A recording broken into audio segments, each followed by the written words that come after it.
Reflection on Genesis 1, verses 1 to 5 from the Bible Diary. So how do you start a book about God? I mean, think about it. Genesis kicks off in a way you might not expect at all. There's no long philosophical argument for God's existence, no detailed introduction explaining who he is. The book just starts. It jumps right into the action with a simple statement about what God does. And wow, what a statement it is. In the beginning, God created the heavens and the earth, period. It's just a lead out there as a simple, uncontested fact. No buts, no one raising a hand to question him. He acts and that's that.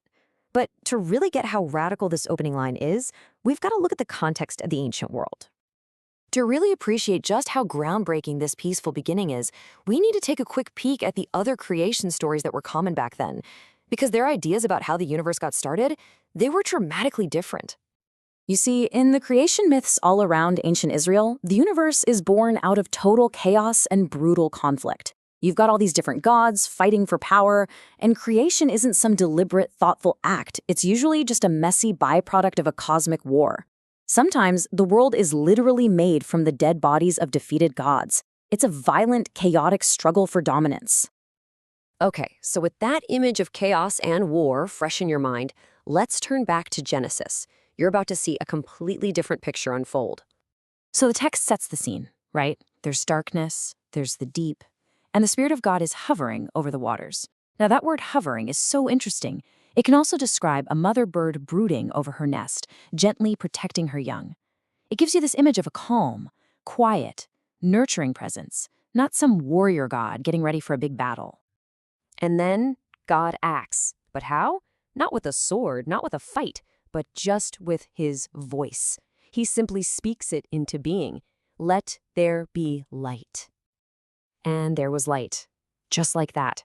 And this right here is the crucial point. There was no resistance, no opposing force to conquer, no great battle to be won.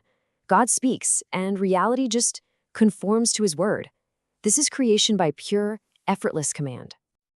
And this effortless creation isn't just a flex of power. It's about establishing God's complete and sole authority over everything that exists. You can actually see this authority demonstrated in 4 clear steps. First, God speaks everything into existence. Second, he evaluates it, deciding that the light is good. He's the only judge here. Third, he separates the light from the darkness. And finally, he names them, day and night. And you got to understand, in the ancient world, the power to name something was the ultimate sign of your authority over it. All of this introduces the idea of a truly sovereign God. Now, many other nations had a chief god, but he was usually just the strongest god among many, one who had to fight his way to the top. The God of Genesis, on the other hand, is presented as being in a category all by himself. There is no competition. As the story of the Bible goes on, sure, we meet adversaries like Satan, but they're never shown as true rivals. They can only react to what God does, and even then, only with his permission. So, what's the big impact of telling a creation story like this? A story with no war, no rivals, and no struggle. Seriously, just think about it for a second. How would it have felt to hear this story for the first time?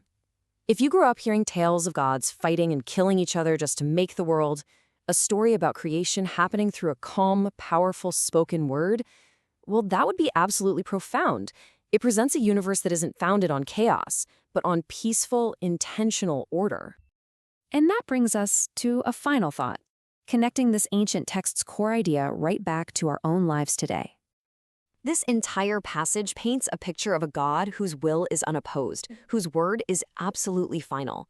And that leaves us with a question to reflect on. What does it mean to you personally to have a God who is so sovereign that nothing, literally nothing, can stand in the way of his will? For more details and to explore the sources, you'll find the link to the original German blog post in the description, which also contains some English quotations. If you're interested in more Bible reflections, feel free to subscribe to the channel.